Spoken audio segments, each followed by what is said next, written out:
This week, of course, is the 100th anniversary. We're marking that for you this week here on 2 News. And when floodwaters filled the city of Dayton back in 1913, hundreds were hungry and had nowhere to go. One local college, though, opened its doors and helped those stranded by the high water. Meteorologist Tara Hastings shows us how there was hope on the hill.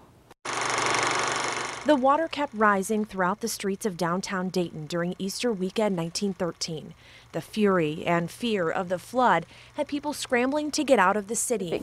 Meanwhile, St. Mary's Institute, now the University of Dayton, was empty because students there were gone for the holiday. So they had open dorm rooms, they had restocked in preparation for the students to come back.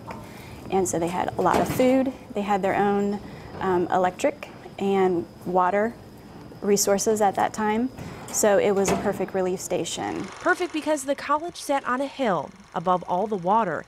It soon brought hope to a crippled city, which is why Hope on the Hill is the title of this exhibit at UD's Resch Library. That's what it looked like. Nicole Rosted, digital project manager, and the staff spent a few months going through all of the archives to tell the story of St. Mary's College. And they came in droves of 200, then 400, then 800, and they stayed for about 2 weeks.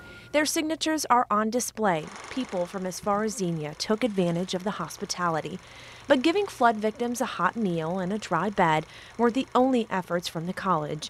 Members also helped with rescue efforts. They used a flat-bottom boat to navigate the strong currents. In this case, we have another photograph of the flat-bottom boats, but this one is specific to some of the Marianas brothers helping some women.